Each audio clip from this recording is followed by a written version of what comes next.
Ladies and gentlemen, Lori Drier. Yay! Hi, thank you.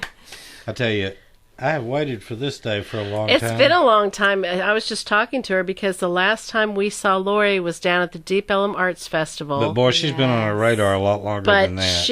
I know Yeah. that. But then she moved away and she was gone for 6 years, and then you've been back for... Now it's been about 2 years. I know. So Yeah. it's been seven and a half years since we've seen Lori last. So, it's about time, girl. If know, her it's been a antenna had been year. up, she'd have been part of this a long time ago. I know. Oh, well. She's here now. That's what here counts. now. The music in Deep Ellum at the Deep Ellum Arts Festival.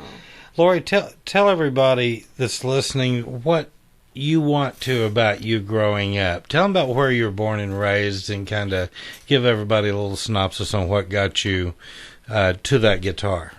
I was born and raised in Kansas in a small farming town in Heston, Kansas, and my dad was a farmer, and my mom baked pies for a job, and then was a stay-at-home mom for a long time. And I started writing songs when I was probably, I would say I started writing in young, like 11 years old, 10, and then started to write songs like in high school. With the guitar?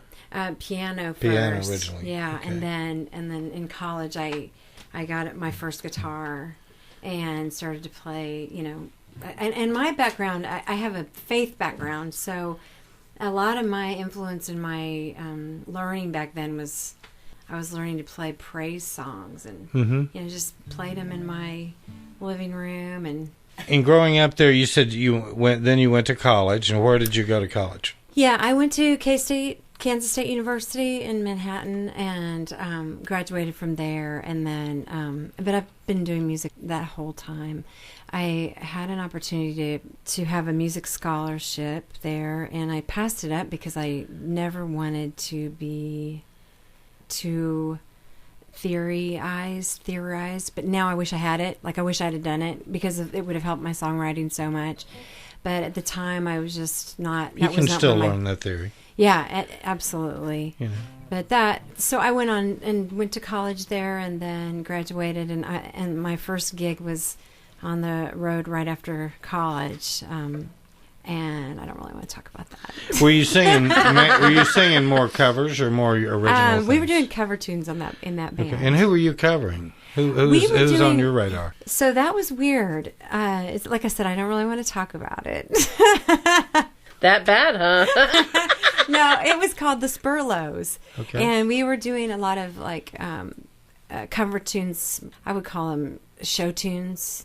Broadway, a lot of quick changes, and we were singing at a lot of state fairs and some military events, which were really cool, and then churches. Don't you think all that stuff helps your performance skills? Because Totally. And I learned how to sight read there. I learned because we would when every town that we stopped in, we'd go to jazz clubs and listen to jazz, and I started to listen to people improvising and just fell in love with musicians and being out there and learning. I just grew a lot at that time. you were talking about theory. To me, every time we write a song, we learn a little theory. Because we've suddenly applied something. Yeah. And then it teaches us the audience response to it, because you're involved in not only the art of songwriting and the musical skills that you have, but you're also you're a performing artist. I mean, we all have to get on stage and perform. So there's a number of art forms that come together. It's true. Yes. And so, well, I am so glad you're here with us. I am It's too. good. Well, I'm curious how you got to Texas. I have a sister here who's lived here. I'm kind of one of those kids in the family that my sister is 11 years older, so I was kind of an afterthought. And so I ended up just coming here. I had been to Nashville and was kind of trying out the songwriting thing there and got my heart broken, and so I came to Fort Worth to heal. And my sister and I are close, and so I came here and I've loved it. I loved Fort Worth. And Fort Worth was such a good place in terms of songwriters. And I think it is generous. too. It's a generous, non-competitive. people really, I guess the word is They're appreciative. Collaborative. Mm-hmm. Yeah. That's what we've tried to instigate here in the music room. We I think when we started in the Dallas-Fort Worth area, we found there's a lot of rivalries going on between organizations and things, and it really irritated Helen and I, and we just thought, let's We're going to do our own damn Let's do thing. something else.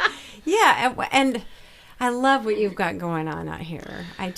I can't wait till you. I hope wanna you'll get to come know to more. a show before you have to play at a show here. Yes. Yeah, you'll know what to expect, and it's so much different when you have a room full of people with all eyes on you, completely silent, hanging on your every word, and it's The just true listening room. It really is, and you'll love it. There's something to be said about an intentional listening crowd. It's a beautiful thing. Well, it's for it's a songwriters- lost art form. Actually, it's a lost thing. Well, and I think for songwriters, it's necessary. You're not going to sell CDs if people aren't hearing your lyrics and hearing your music. Yeah. If it's just background noise, you're not going to sell a lot of CDs. Yeah, that's very true. So, we've all got to, the way we make money today is there's nothing digitally saved anymore. Everything that's ever been is available free digitally, so we have to make our money performing and doing other things. House concerts are fantastic. And that's basically what we do here. We just take it up a notch.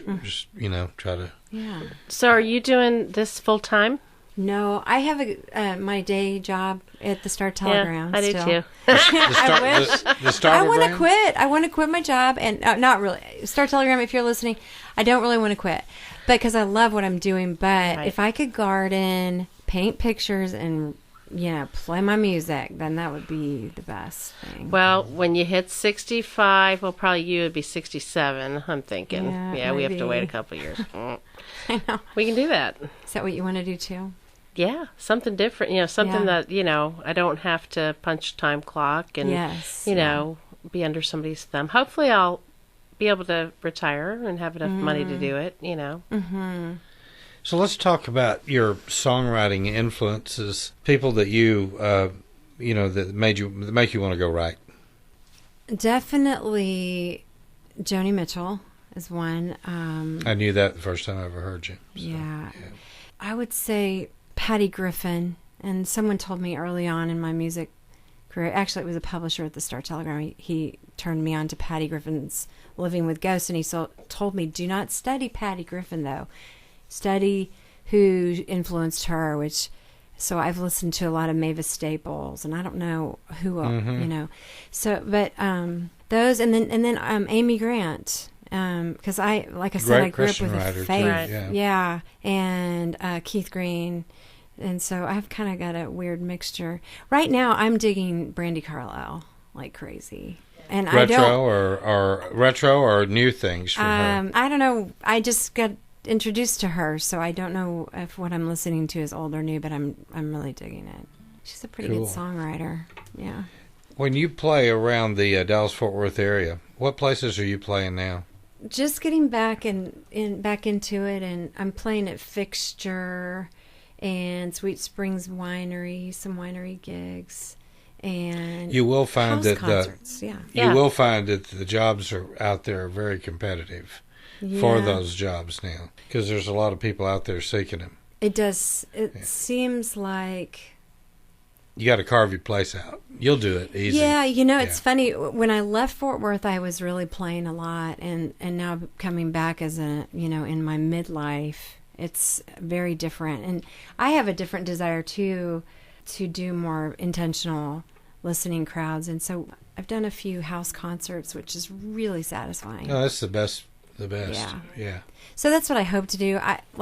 I'm working on a new CD project, and my hope is to do a little mini tour of some house concerts around. We have some friends in Orcas Island and Washington and Kansas, of course. My family will welcome a house concert there. And then I've got some friends here, too, that want to do them. So, yeah, my hope... When you were in Washington, where did you live? We lived a 30-minute ferry ride from downtown Seattle it's called Bainbridge Island. You probably heard of it. Yes. And it's...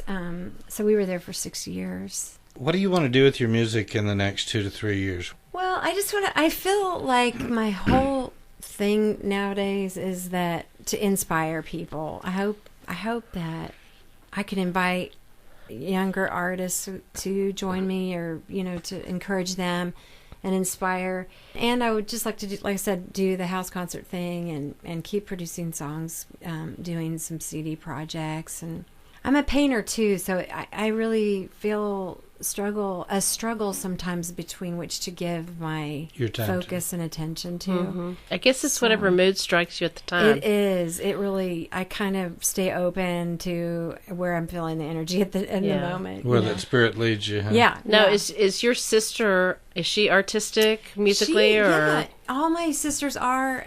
She's a caterer and does food. Her thing is food, and she's very... So how many sisters do you have? Good at setting the table and having people over. Oh, yeah.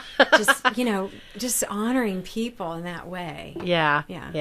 And you have other sisters, you said? Yeah, I have 2 more older sisters. So 3 sisters and me, that's 4 girls. And then my dad, he was a farmer, so he was hoping we'd have at least 1 boy. Yeah. And he didn't get it. So it's me and my sisters. But yeah, the other 2 are in Kansas. Yeah. And one of them is an artist, and then Diane is a nurse. She's a nurse. Okay, so. All right. Yeah. So obviously your family's supportive of your music and art and all that. They are. That's have good. been. That's good. Families are weird, especially Midwest families. They're very reserved. So their love of my music shows up or their support. It shows up in ways that I can't always feel, but but it's there. I know it's Midwesterners are pretty reserved, so they might be like, yay. I don't know how to explain it. Yeah, no, I get it. My dad was kind of that way too, so I totally get what you're saying. Yeah. Where's the coolest place you've ever played? Oh, that's a good question. If you could just snap your fingers and go back and play there again. I played in a band when I was on Bainbridge Island in Washington, and it was called Shelley's Kitchen. And we played at the farmer's market. And I know that sounds crazy, but it was fun. Yeah. It was one of my favorite places. I've also played in Nashville on a boat, the Mississippi, one of the boats. We did some swing music, like a big band swing. That was really cool too. I don't know. I've played a lot of different places. Do you like to play the swing? I love singing big band swing music. Do you play it as well, or just sing? I don't play it. That's a whole nother level of musicianship. Yeah, it is a different thing. Even a swing drummer is hard to find. Yeah, they're the cats. Yeah. Sure. Now, does Shelley play and sing and all that stuff? She does. She's a Okay. guitar player too, and we just got a cajon, and we're doing some music together right now. Oh, good. With our friend Kevin and Dotse. We meet up on Friday night on our front porch and just play music and have some food and some wine and just that's fun. Love. Yeah. Yeah. It's a lot of love and a lot of just goodness. Yeah. The key thing about playing music is you need to get it out of you. Yeah. It's as important to get it out of you as it is for people to be attracted to it. Especially a song. When songs start coming, you need to give birth. You need to work on it and you do make it happen. You have to be ready, or you lose it. Yeah. Some are a lot tougher than others too. Oh, they are. You know what? I want to hear some of her songs. What do you think? I do too. Man, I think we ought to get to the song set. All right. I'm with you. Well, you guys, we're going to go now, and we're going to kind of shift over to a little different part of the show, and we're going to hear this young lady's music.